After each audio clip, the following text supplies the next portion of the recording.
नमस्कार, news capital express में आपका स्वागत है। बुलेटिन की शुरुआत करते हैं खास खबरों के साथ। 9 अक्टूबर 1942 को अंग्रेजों का भारत छोड़ो अभियान के तहत आज दक्षिण पश्चिम विधानसभा में कांग्रेसी विधायक पीसी शर्मा और वार्ड पार्षद और नेता प्रतिपक्ष शबिस्ता आसिफ जकी ने तिरंगा यात्रा निकाली। रोशनपुरा चौराहे से यात्रा शुरू हुई, जो वार्ड के सभी क्षेत्रों में तिरंगा यात्रा पहुंची।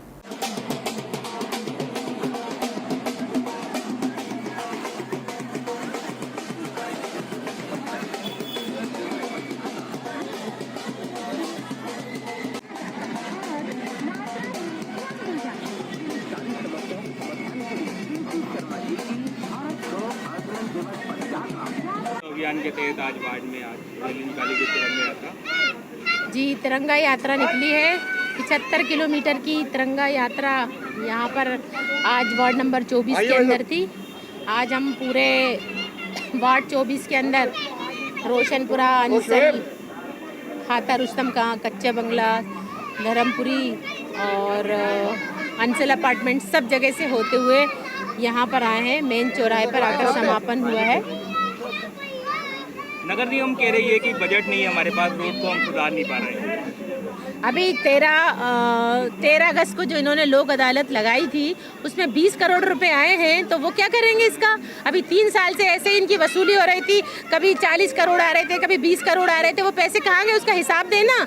तो वो गड्ढे ठीक नहीं कर पाएंगे क्या उस 20 करोड़ से? जनता से तो टैक्स पे टैक्स ले रहे हैं, सारे टैक्सेस बढ़ा दिए हैं नगर निगम ने। और जब नगर निगम की मूलभूत सुविधा को सुधारने की बात आती तो हमारे पास पैसे नहीं है। लेकर आए ना, वहाँ पर जिस दिन महापौर जी की शपथ हो रही थी तो हमारे मुख्यमंत्री जी ने कहा था कि हमने चुनाव कराए हैं तो हम जरूर पैसा भी लेकर आएंगे। तो अब क्यों नहीं दे रहे पैसा जनता के लिए कि जनता ऐसे ही पानी के अंदर रहेगी, गड्ढों में रहेगी, सड़क पर एक्सीडेंट खाती रहेगी और लोग अपने घर वालों को खोती रहेगी। इसलिए इनको नगर के चुनाव में जिताया है, महापौर को जिताया, इनके पार्षदों को जिताया है नगर ने। सरकार बनी है, नगर सरकार की क्या जिम्मेदारी है? लेकर आए कहीं से भी बजट स्मार्ट सिटी में, और इधर उधर देने से अच्छा है इतने बड़े बड़े ब्रिज जो इन्होंने बनाए थे, सारा भ्रष्टाचार होकर सारे ढा गए। तो ये अब कहाँ पर से इनको व्यवस्था करना चाहिए? लेकर आए और दें, जनता की जितनी मूलभूत सुविधाएं उसको ध्यान में रखें और काम करें। आप नेता प्रतिपक्ष बनी है, क्या रणनीति रहेगी आपकी आगे? देखिए, हमने तो परिषद बुलाने के लिए, विशेष सत्र बुलाने के लिए इनको एक ज्ञापन सौंपा है। आज हम ज्ञापन सौंप कर आए कमिश्नर भोपाल को, इस बात का ज्ञापन सौंप कर आए कि जिस दिन स्पीकर का चुनाव हो गया 8 अगस्त को, उसके बाद से 7 डेज के अंदर इनको MIC के सदस्यों को चुनना था। लेकिन MIC को अभी तक MIC नहीं बनी इनकी, और न इन्होंने कोई परिषद की बैठक बुलाई। परिषद की बैठक बुलाना इतना ज़रूरी है कि लाइटें सारी बंद है, स्ट्रीट लाइट सारी बंद है, मोहल्ले की सारी लाइट बंद है। गलियों का हश्र जाकर देखिए कि सारी रोड उखड़ चुकी हैं। मेन रोड जो VIP है, जहाँ VIPs रहते हैं, वहाँ की सड़कें अच्छी हैं, और ये जो जनता जिससे टैक्स वसूल कर रहे हैं उनके गड्ढों के अंदर उनको पटक के रखा है। और आए दिन न्यूज़पेपर में छप रहा है, बराबर इनका छप रहा है, लेकिन इनके कान पर जूं नहीं रेंग रही कि हम गड्ढों को भर दें और नगर की कुछ सुध बुध ले लें, जनता की सेवा कर लें। चुनकर तो आ गए बड़े उससे कि हमें ना जनता की सेवा करेंगे, उनकी मूलभूत सुविधाओं को ध्यान में रखेंगे, लेकिन आज तक कोई भी काम रोड के ऊपर नहीं हुआ है। के आह्वान पर 9 अगस्त से ये तिरंगा यात्रा हमने शुरू की है। 9 अक्टूबर 1942 को महात्मा गांधी जी ने आह्वान किया था, अंग्रेजों भारत छोड़ो, और उसके बाद से लगातार आंदोलन और जेल भरो आंदोलन शुरू हुए। कांग्रेस, महात्मा गांधी के नेतृत्व में, पंडित जवाहरलाल नेहरू नेतृत्व में लाखों लोग जेल गए, स्वतंत्रता संग्राम सेनानी कई शहीद हो गए। 9 अगस्त की यात्रा का मतलब यह है कि उन शहीदों को याद करना और तिरंगे के सम्मान में यात्रा निकालना, क्योंकि ये 75वीं वर्षगांठ हमने स्वतंत्रता दिवस की अभी मनाई, 15 अगस्त 1947 से 15 अगस्त 2022। और तिरंगे का सम्मान जब ही रह सकता है जब महंगाई कम होगी, डीजल पेट्रोल रसोई गैस के भाव कम हो, आटा दाल पे GST ख़त्म हो, दूध पे GST ख़त्म हो, और केवल चावल मिल रहा है कंट्रोल की दुकान में, गेहूं भी मिले, ये लड़ाई भी है, बेरोजगारी भी ख़त्म हो। इन मुद्दों, ये जब तक ये चीज़ें नहीं होंगी तब तक तिरंगे का सम्मान नहीं रह पाएगा। इसलिए हम तिरंगे के सम्मान के साथ इन चीज़ों को जोड़ के पदयात्रा निकाल रहे हैं। जो 9 तारीख को पदयात्रा प्रारंभ हुई है विधायक जी की, आज वार्ड नंबर 24 में उसकी पदयात्रा पूरी यहाँ हो रही है और मिशनपुरे पे अभी ये ख़त्म होगी। इसका उद्देश्य जो है आदरणीय विधायक जी ने बता दिया है कि किस प्रकार से हमारे कांग्रेस के नेताओं के नेतृत्व में वो लोग शहीद हुए और देश को आज़ादी दिलाई। हमारा इस टाइम जो है ये तिरंगा यात्रा जो यात्रा निकल रही है भारत छोड़ो आंदोलन की, इसका उद्देश्य केवल और केवल एक ही है कि महंगाई, भ्रष्टाचार ये सब जो है दूर होना चाहिए और रोज़गार मिलेगा लोगों को, ज़्यादा से ज़्यादा टैक्सेस जो है नहीं लगे और जो अभी विधायक जी ने बताया दाल चावल गेहूँ इन पर जो उन्होंने कर लगाए हैं वो ख़त्म हो। तो इसके उद्देश्य से हम जो है जनता के बीच में जाके जनता को ये बताने का ये कोशिश कर रहे हैं कि महंगाई जब तक कम नहीं होगी, वो भ्रष्टाचार जब तक कम नहीं होगी और जब तक भारतीय जनता पार्टी की जो है कूटनीति जिस प्रकार की वो ध्यान मिटाने की राजनीति कर रहे हैं, आज तक तो भारतीय जनता पार्टी के किसी जो है नेता ने 75 साल जो हो गए आज़ाद हुए देश को, कभी जो है वो तिरंगा नहीं उठाया। वो इसी टाइम तिरंगा क्यों उठाया, ये सोचने का और समझने का विषय है पब्लिक को, क्योंकि 23 और 24 दोनों में चुनाव है, विधानसभा और लोकसभा का। इसलिए इन्होंने जो है इसको लोगों की महंगाई और भ्रष्टाचार और लोगों के जो टैक्स लगाए इनका ध्यान हटाने के लिए ये तिरंगा यात्रा और तिरंगा जो है मनाया है। मैं उनको ये कहता हूँ कि तिरंगा तो हर कांग्रेस के दिल में है, हमारे लोग शहीद हुए हैं। एक भी भारतीय जनता पार्टी का बड़ा नेता ये बता दे कि उनका कौन सा नेता जो है आज़ादी के अंदर शहीद हुआ है। आज वो जो तिरंगा के लिए कर रहे हैं उन्हें मैं तो यही कहूँगा कि देर आई दूर से आई लेकिन उसका उद्देश्य वो सही करें और महंगाई और भ्रष्टाचार और जो इसको दूर करें। कांग्रेस चिकित्सा शिक्षा मंत्री विश्वास सारंग ने कहा कि चाहे सोनिया गांधी का 10 जनपद दरबार हो या मध्य प्रदेश में कमलनाथ का कांग्रेस के कार्यकर्ताओं की कहीं पर सुनवाई नहीं होती। सुनवाई सिर्फ उन्हीं लोगों की होती है जो पूंजीपति होते हैं, जो पैसे देकर राजनीति करते हैं। कांग्रेस के बारे में ज्यादा खर्चा करना अपना समय बर्बाद करना है। जिस तरह से नगरीय निकाय चुनाव के बाद परिणामों को लेकर समीक्षा हो रही है सर, ये परफॉर्मेंस ऑडिट तो हो रहा है बीजेपी का, लेकिन क्या लगता है कहीं ना कहीं कमी तो है सर इस ऑडिट में भी? मुझे लगता है कि टोटल मिला के मैं लंबे समय से भारतीय जनता पार्टी का पदाधिकारी रहा हूँ। अभी जो टोटल मिला के रिजल्ट देखेंगे तो बहुत बेहतर रिजल्ट आए हैं, चाहे वो नगर पंचायत के हों, चाहे वो जिला पंचायतों के हों या जनपदों के हों, तो रिजल्ट तो बहुत अच्छे आए हैं। मेयर का एक विषय है कि मेयर पहले हमारे पास 16 के 16 थे, तो मेयर में कुछ हमको नुकसान हुआ है। उस विषय में संगठन मुझे लगता है आत्मसमीक्षा जरूर करते ही होगा और हम लोग चिंतन मंथन करके संगठन की सहज प्रक्रिया है, आगे के रास्ते में टोटल देखेंगे तो भारतीय जनता पार्टी भारी बहुमत से जीत के आई है। कांग्रेस मैदान में कहीं दूर दूर तक दिखी नहीं है। जिसमें भिंड जिले की बात करता हूँ, नेता पद भी है वहाँ पर, हम लोग जिला पंचायत जीत के आए हैं, वहाँ पे भी निर्विरोध जीत के आए हैं। अन्य जगह भी विचार करेंगे तो सभी जगह भारतीय जनता पार्टी का संगठन के निरंतर प्रयास से और मध्य प्रदेश के मुख्यमंत्री शिवराज सिंह चौहान की लोकप्रियता की यह विजय है। देखिए, चाहे कांग्रेस में 10 जनपद का सोनिया गांधी का दरबार हो या मध्य प्रदेश में कमलनाथ जी का दरबार हो, वहाँ कांग्रेस के कार्यकर्ताओं की कोई सुनवाई नहीं होती। पूंजीपतियों की और जो पैसे देके राजनीति करते हैं उनकी सुनवाई होती है। तो जो कांग्रेस के विधायक जी ने अपनी पीड़ा व्यक्त की है वो बिल्कुल उचित है, क्योंकि कांग्रेस के आम कार्यकर्ता के बारे में कांग्रेस नेतृत्व कभी विचार नहीं करता। पूंजीपति और इस तरह के सेठों के जो गुर्गे होते हैं और पैसे देके जो पद प्राप्त करते हैं उन्हीं की सुनवाई कांग्रेस में होती है। देखिए, गुट और गिरोह में बटी हुई पार्टी से आप और क्या अपेक्षा कर सकते हो। कांग्रेस डॉन केस है, कांग्रेस के बारे में बहुत ज्यादा चर्चा करना अपना समय बर्बादी ही है। महापौर चुनाव के बाद लेयर काउंसलिंग गठन नहीं होने से नाराज कांग्रेस पार्षद मेयर इन काउंसलिंग का गठन आज दिनांक तक नहीं किया गया, जो नगर निगम अधिनियम की धारा 37 का उल्लंघन ज्ञापन देते हुए नगर निगम नेता प्रतिपक्ष खविश्ता आसिफ जकी की और कांग्रेस पार्षद नगर निगम अधिनियम के तहत सीधा उल्लंघन है। महापौर अध्यक्ष को इस संबंध में जानकारी देकर कार्रवाई की जाए। शविश्ता जकी भोपाल के कई मामलों को लेकर पहले भी कांग्रेस पार्षदों ने बैठक बुलाने के लिए मांग की थी। नगर निगम स्पीकर के चुनाव का निर्वाचन होने के बाद 7 दिन के अंदर MIC मेंबर का गठन किया जाना आवश्यक है। नगर निगम कानून का सरासर उल्लंघन है। महापौर अध्यक्ष के ऊपर संज्ञान लेना आवश्यक है।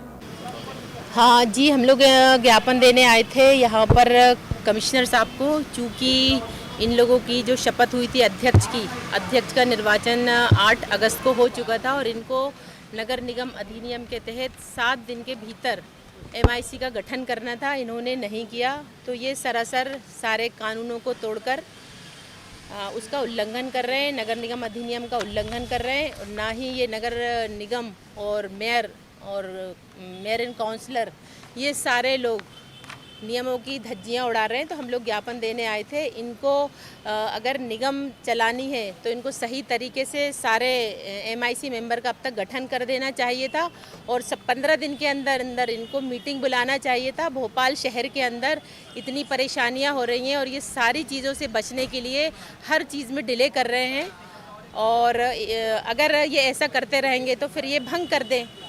इनको डिस्क्वालीफाइड कर देना चाहिए सरकार को कि ये सरकार ना तो सरकार इन्हीं की सरकार है, इनकी सरकार ने ही मेयर को नोटिस दे दिया। अब नोटिस देने के बाद हम लोगों ने परिषद की बैठक बुलाने को कहा कि इसके ऊपर डिबेट कराइए आप, अगर आप सही हैं तो बिल्कुल आकर परिषद हॉल के अंदर।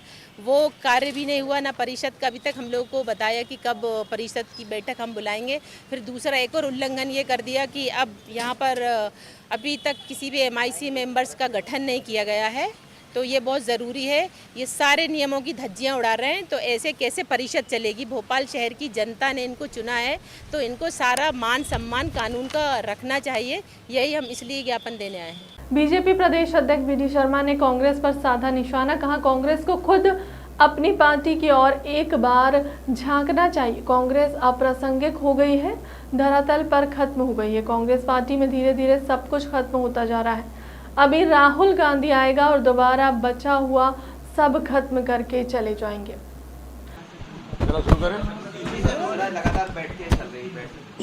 आज भारतीय जनता पार्टी मध्य प्रदेश के सभी प्रदेश महामंत्रियों की जो हमारी महामंत्री बैठक होती है, वो महामंत्री बैठक आज संपन्न हुई है। उसके बाद हमारे सभी संभाग के प्रभारी और प्रदेश के पदाधिकारी, क्योंकि विगत 3 माह से हम चुनाव की व्यस्तता के कारण लगातार हम सब लोग उस काम में लगे थे, इसलिए प्रदेश के सभी पदाधिकारियों की बैठक भी अभी संपन्न हुई है। और इसके बाद अभी जिले के अध्यक्ष, जिले के प्रभारी, सभी सम्मानीय सांसद और सभी सम्मानीय विधायक और प्रदेश के पदाधिकारियों की संयुक्त बैठक अभी 3 बजे से प्रारंभ होगी। मुख्य तौर पर इन बैठकों में जो हमारे संगठनात्मक काम की दृष्टि से, आप सब लोग जानते हैं कि चुनाव तो भारतीय जनता पार्टी का हम 365 दिन 24 घंटे सक्रिय रहते हैं और चुनाव भी उसका एक हिस्सा होता है। तो मुझे गर्व है कि भारतीय जनता पार्टी के हमारे सभी कार्यकर्ताओं ने ऐतिहासिक बहुमत के साथ ग्रामीण निकाय और नगर निकाय के दोनों चुनावों में जो इतिहास बनाया। आपको ध्यान में है, मैंने बड़े गंभीरता के साथ कहा था कि जब कांग्रेस के लोगों ने कई आंकड़े जारी कर दिए थे जिला पंचायत के चुनावों में, तब मैंने उस समय जारी किया था कि 44 जिलों में भारतीय जनता पार्टी का बहुमत मिलेगा, जिसमें से आज मैं गर्व से कह सकता हूं कि 42 हम जीत करके आए और एक जिला पंचायत अध्यक्ष जो निर्दलीय जीते थे उन्होंने भी भारतीय जनता पार्टी ज्वाइन की। तो 43 जिला पंचायतों में भारतीय जनता पार्टी जीत करके आई। ये मैंने एग्जाम्पल दिया है। यानी ऐसे ग्रामीण नगर निकाय के चुनाव में, और जो वोट शेयर की बात भारतीय जनता पार्टी ने लगातार मध्य प्रदेश के अंदर की है बूथ विस्तारक अभियान के माध्यम से, आज उसकी समीक्षा भी हमने की है। नगर निकाय में पार्षदों के चुनाव में भारतीय जनता पार्टी को 53% वोट मिला है। नगर पालिकाओं में भारतीय जनता पार्टी को 49.73, नगर पालिकाओं में भारतीय जनता पार्टी को 49.73% यानी लगभग 50% तक हम पहुंच गए हैं। नगर परिषद के चुनाव में भी हम 50% के लगभग हमें वोट शेयर मिला है। ये भारतीय जनता पार्टी की उपलब्धि, हमारे कार्यकर्ताओं की मेहनत, संगठन तंत्र की मजबूती और भारतीय जनता पार्टी के नेतृत्व, माननीय प्रधानमंत्री जी के प्रति जनता का अथाह विश्वास, माननीय मुख्यमंत्री के प्रति, हमारी योजनाओं के प्रति जनता का जो विश्वास है, इस आधार पर इन सारी बातों की समीक्षा हमने की। और आगामी समय में अब हम सब लोग मिलकर के आगामी आने वाली हमारी प्रदेश की कार्य समिति और हमारा जो प्रदेश का प्रशिक्षण है 24, 25, 26 को पचमढ़ी के अंदर होगा। पचमढ़ी में भारतीय जनता पार्टी की प्रदेश की छोटी कार्य समिति होगी और हमारे प्रदेश का प्रशिक्षण 3 दिन का ये पचमढ़ी के अंदर प्रदेश के सभी जो प्रदेश के अपेक्षित लोग हैं उनका प्रशिक्षण भी हमारा होगा। और साथ में ही इस कार्य समिति में जो हम ऐतिहासिक बहुमत के साथ ग्रामीण नगर निकाय के चुनाव जीते हैं उन पर एक रेजोल्यूशन लाएंगे। साथ में ही हमारे प्रदेश का वर्तमान राजनीतिक परिदृश्य इस पर भी एक रेजोल्यूशन हम लेकर के आएंगे, उसकी भी तैयारी हमारी महामंत्री बैठक के अंदर हुई है। तो इस प्रकार से भारतीय जनता पार्टी ने माननीय प्रधानमंत्री के नेतृत्व में आज़ादी के अमृत महोत्सव के पर्व पर 15 अगस्त तक जो ऐतिहासिक अभियान लिया था, हर घर तिरंगे का अभियान भी, आज उसकी भी हमारी बातचीत हुई है। ऐतिहासिक पूरे भारत के अंदर और मध्य प्रदेश में भी हर गांव में, हर घर में, झोपड़ी से लेकर के अट्टालिकाओं तक, पगडंडियों तक लोगों ने तिरंगे के साथ, देशभक्ति के जज्बे के साथ आज़ादी के अमृत महोत्सव के पर्व को माननीय प्रधानमंत्री जी और माननीय राष्ट्रीय अध्यक्ष जी के आह्वान पर अपनाया है, इसका उत्साह के साथ मनाया।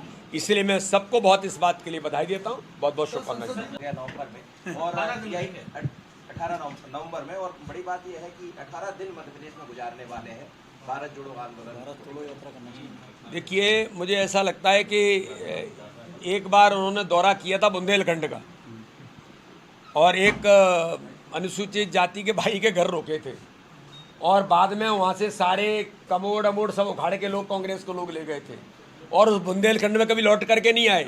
आज उस बुंदेलखंड को माननीय प्रधानमंत्री नरेंद्र मोदी जी के नेतृत्व में जो एक विकास की गंगा बही है और माननीय अटल जी का सपना जो माननीय प्रधानमंत्री जी ने कैन बेतवा लिंक परियोजना के माध्यम से 44,000 करोड़ की परियोजना देकर उस क्षेत्र के विकास के लिए प्रतिबद्ध होकर के आज काम भारतीय जनता पार्टी की सरकारें कर रही हैं, उनके मध्य प्रदेश आने से न कोई असर पड़ने वाला।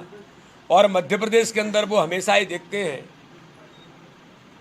तो यहाँ तो भारतीय जनता पार्टी की सरकार, भारतीय जनता पार्टी का नेतृत्व लगातार काम करने का प्रयास कर रहा है, न उनके आने से कोई असर पड़ने वाला और न वो यहाँ आएँ और खूब रहें। हम तो उनका स्वागत करते हैं, लेकिन भारतीय जनता पार्टी विकास के प्रति प्रतिबद्ध होकर के काम कर रही है। राहुल गांधी जी को पूरा देश और सब लोग जानते हैं, जहाँ जहाँ पैर पड़े। जबलपुर के लॉर्डगंज थाना क्षेत्र में चोरों ने बीती रात पलायवाला गोल्ड शोरूम में ताला तोड़कर करोड़ों रुपए के जेवर पार कर दिए। सोमवार मंगलवार के दरमियान रात पीछे के दरवाजे से घुसे चोरों ने शोरूम में प्रवेश किया और चांदी के जेवरात छोड़ सोने के जेवर भारी मात्रा में ले गए। वहीं एसपी भोपाल खंडेल ने बताया कि एफएसएल टीम व डॉग स्क्वाड ने मौके पर जांच शुरू कर दी। सुपरमार्केट के सामने स्थित पलायवाला गोल्ड शोरूम में बड़ी चोरी और चोरी की कारतूस से अनुमान लगाया जा रहा है कि किसी जानकार का इसमें हाथ है। पड़ताल के दौरान जो बात सामने आई उसे प्रमुख यह है कि चोरों ने इत्मीनान से जेवरात के डिब्बे खाली किए और उन्हें क्रम से जमा कर रखा।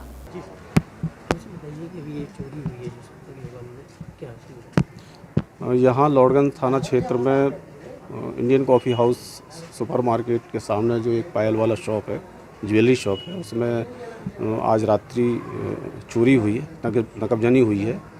और जैसे ही सूचना मिली तो हमारी पूरी पुलिस टीम, सभी अधिकारी यहाँ पर मौजूद हैं और फॉरेंसिक एक्सपर्ट भी यहाँ पर हैं और हम पूरा जो चोरी की घटना हुई है उसकी पूरी तहकीकात कर रहे हैं।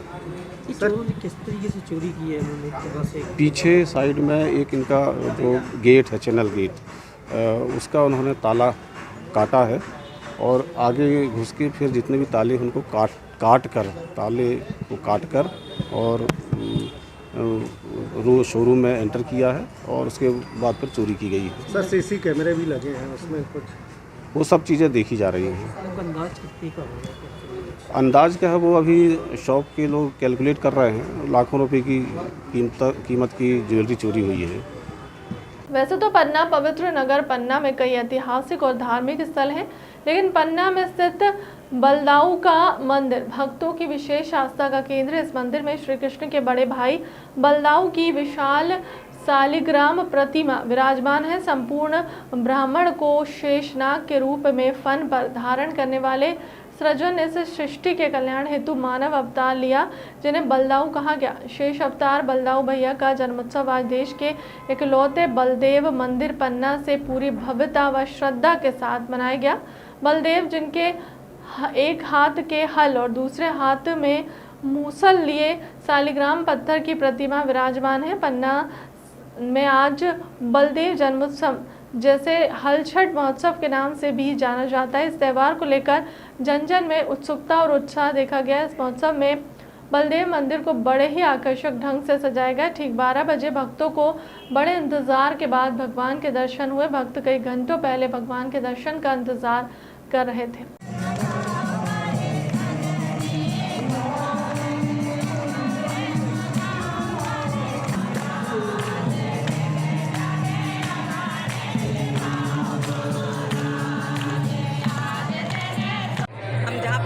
बलदाऊ जी का मंदिर है, दाऊ दयाल जी का, और आज के दिन हरछठ के नाम से व्रत रखा जाता है। और जिनके लड़के रहते हैं, मानता है कि जिनके लड़के हैं तो उनकी दीर्घायु के लिए ये व्रत रखा जाता है। और आज के दिन बिना जोता बोया खाया जाता है। जैसे बिना जोता बोया चावल का ज़्यादा महत्व रहता है। महुआ है, चावल है, अचार है, जो रहती है इन सब चीज़ों का ज़्यादा महत्व है। किस प्रकार से महिलाएं व्रत रखती हैं? जैसे व्रत रहती है भैंस का दूध और उसी के क्या बोलते हैं दही पंचामृत बनाते हैं, और बिना जोता बोया चावल उसकी खीर बनाते हैं, महुए का सेवन करते हैं। इस प्रकार का अनेक व्रत है। कुछ मान्यता भी मानी जाती है। हाँ, इसमें ना यह रहता है कि आज के दिन व्रत रहते हैं तो अपने जिनके लड़के रहते हैं उनकी दीर्घायु के लिए व्रत रहते हैं। अच्छा, मंदिर की क्या विशेषता है? ये दाऊ दयाल जी का मंदिर है, विश्व प्रसिद्ध मंदिर है। आपको ऐसा मंदिर जल्दी कहीं दिखाई नहीं देगा।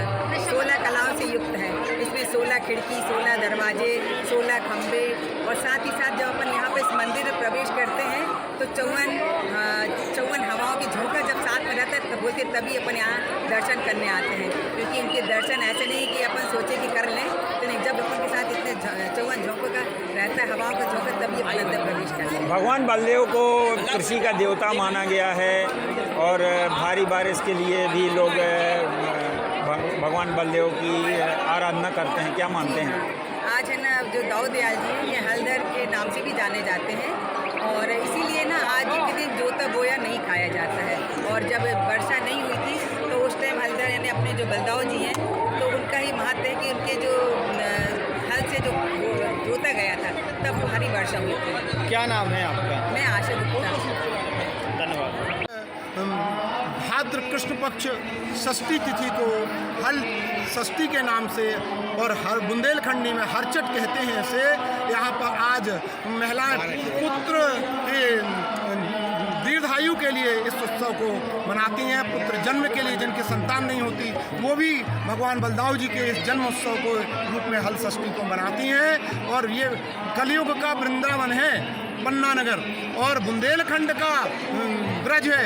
यहाँ पर पूरे संसार के चारों धाम की तीर्थ यात्रा कराएं तो उसके बाद यदि भगवान में बलदाऊ जी और भगवान जुगल किशोर जी के दर्शन नहीं किए तो वो तीर्थ यात्रा पूर्ण नहीं होती है।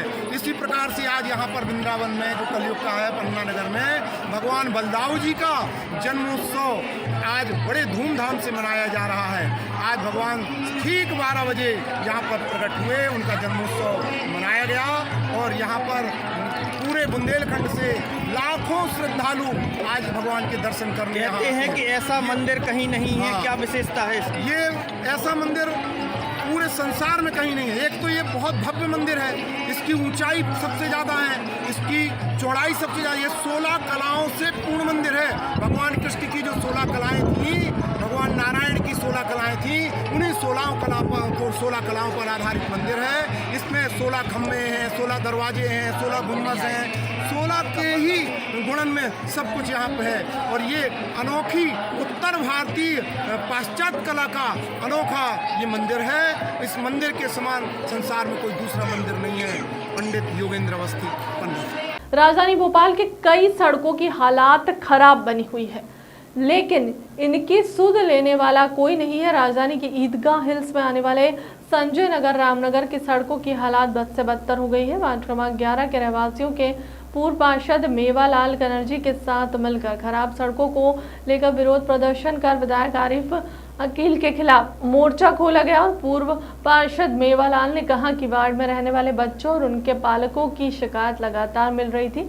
सड़कों का आलम यह है कि विधायक आरिफ अकील अपने विधानसभा क्षेत्र पर ध्यान नहीं दे रहे, जिससे बच्चे स्कूल तक नहीं पहुंच पा रहे। वहीं संजय नगर में रहने वाली उमा ने बताया कि सड़क के लिए पूर्व पार्षद के साथ मिलकर जोन 2 में ज्ञापन दिया गया था।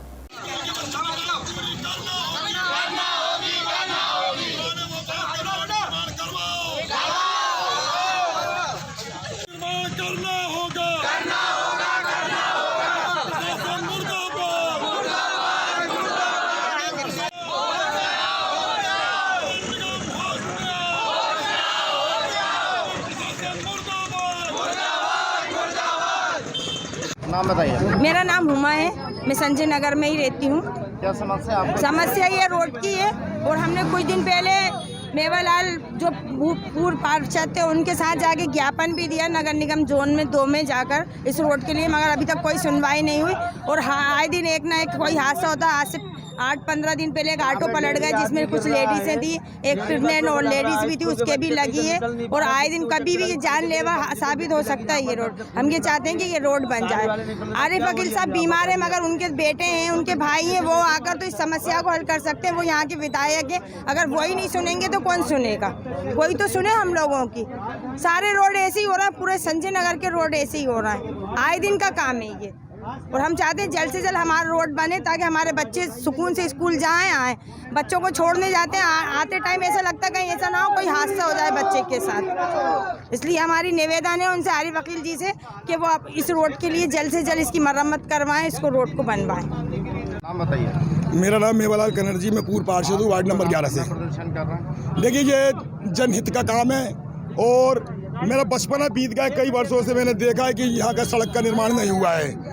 और मैं आपको बताना चाहता हूँ कि इस प्रकार यहाँ की सड़कें खराब है कि बच्चे स्कूल नहीं जा पा रहे हैं। आज बच्चों के कहने पर मुझे सड़क पर उतरना पड़ा है। बच्चों की माताएं बहनों का कहना है कि हमारे बच्चों को स्कूल बस वालों ने मना कर दिया, ऑटो वालों ने मना कर दिया, बच्चे स्कूल नहीं जा पा रहे। आप बच्चों के हाथ में देखिए, बोल रहे हैं विधायक जी से विधायक जी तक से बोल रहे हैं कि हमारा रोड बनवाइए, है ना। माननीय विधायक जी से भी मेरा निवेदन है कि आप थोड़ा सा अपना थोड़ा देखें, विधानसभा के अंदर घूमें। और सड़कें इतनी खराब है कि आए दिन यहाँ एक्सीडेंट हो रहे हैं। अभी प्रदर्शन करते समय भी एक गाड़ी टूटी और सारे स्कूल के बच्चे, स्कूल के बच्चों के पेरेंट्स, इनका कहना है कि भैया यहाँ की जो बसें आती थी बच्चों को लेने के लिए, जो ऑटो आते थे बच्चों को लेने के लिए, उन सारे ड्राइवरों ने मना कर दिया है कि हम बच्चों को लेने नहीं आएंगे। एक तरफ तो सरकार कहती है शिक्षित बनो, स्कूल भेजो, स्कूल चले, हम नारा देते हैं, और जब सड़कें ही नहीं होंगी तो बच्चे स्कूल कैसे जाएंगे? तो मेरा सरकार से और माननीय विधायक उत्तर विधानसभा के आरिफ अकील साहब से निवेदन है कि जल्द से जल्द रोडों का निर्माण कराएं।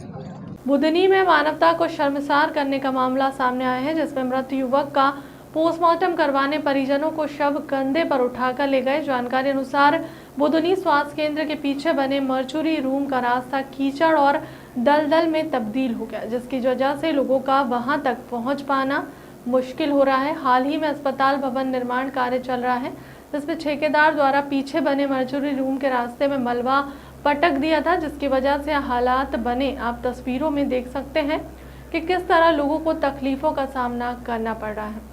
अभी तो 2 दिन पहले सोशल मीडिया पे एक वीडियो वायरल हुआ है जिसमें एक शव को कंधे पे लेके जाते हुए पोस्टमार्टम करवाने जा रहे हैं परिजन। तो उसमें कुछ लोगों का सीधा आरोप है कि ठेकेदार के द्वारा जो रोड बना हुआ था पोस्टमार्टम रूम का, तो वो पूरी तरह क्षतिग्रस्त कर दिया गया। उस बारे में आप क्या कहना है? वो जो रोड क्षतिग्रस्त हुआ है, तो बुधनी का हॉस्पिटल बनना था, वो पूरे ठेकेदार की लापरवाही के कारण वो रोड खराब हुआ है, क्योंकि उसकी गाड़ियाँ उस रोड से निकलती है। क्योंकि कल भी मैं वहाँ गया था देखने के लिए, वो हमारे ग्राम खांडावड़ के लोग थे जो पोस्टमार्टम के लिए जा रहे थे, तो पैदल चलना भी मुश्किल हो रहा था, खटिया पे लेके गए। सबसे बड़ी लापरवाही तो ठेकेदार की है जो उस रोड को पूरा क्षतिग्रस्त कर दिया है। सबसे पहले तो उस रोड को बनवाना चाहिए और उस रोड पे उनके वाहन नहीं चलना चाहिए, क्योंकि वो रोड सार्वजनिक नहीं है, वो सिर्फ पोस्टमार्टम के लिए और अन्य जो ग्राम के लोग वहाँ से निकलते हैं उन लोगों के लिए। दूसरा, हॉस्पिटल के अंदर जो निर्माण कार्य चल रहा है, वो निर्माण कार्य में भी अभी कुछ दिन पहले हमारे लोगों ने, ग्राम के लोगों ने ज्ञापन दिया, क्योंकि उसमें एक घटिया निर्माण का कार्य चल रहा है, जबकि ठेकेदार को स्वयं आना चाहिए। ठेकेदार स्वयं नहीं आते हैं, उनके जो भी कॉन्ट्रैक्टर हैं वो लोग आते हैं। इसके लिए भी एसडीएम साहब को लोगों ने, हमारे क्षेत्र के लोगों ने ज्ञापन दिया है। चूँकि मुख्यमंत्री का क्षेत्र है, इसको गंभीरता से उनको लेना चाहिए। मुख्यमंत्री जी के क्षेत्र में अगर गंभीरता से नहीं लेते हैं तो ये निश्चित रूप से कि लापरवाही अलग दिखती है। आज हमारे क्षेत्र में बारिश अधिक होने के कारण आसपास के ग्राम के जो पुलिया हैं, रोड हैं, वो पूरे क्षतिग्रस्त हो गए हैं, जो कि अभी बने हुए हैं, ज़्यादा समय नहीं हुआ है। इन सब की को देखते हुए ऐसा लगता है कि लोगों ने भ्रष्टाचार बहुत किया है। आज हमारे क्षेत्र में, मुख्यमंत्री के क्षेत्र में अगर इस तरह की बात है तो पूरे मध्य प्रदेश के हालात आप स्वयं जानते होंगे। और मीडिया के माध्यम से मैं ये ज़रूर कहना चाहूँगा कि जो भी इसमें दोषी लोग हैं, जैसे हॉस्पिटल में दोषी लोग हैं, ठेकेदार हो, जो भी हो, उन पे कड़ी कार्रवाई होना चाहिए, क्योंकि जनता के कड़ी मेहनत का जो पैसा है, जो लगाया है, वो इस तरह पानी में हम बिल्कुल नहीं जाने देंगे। उसके लिए हम रोड पर लड़ाई लड़ेंगे।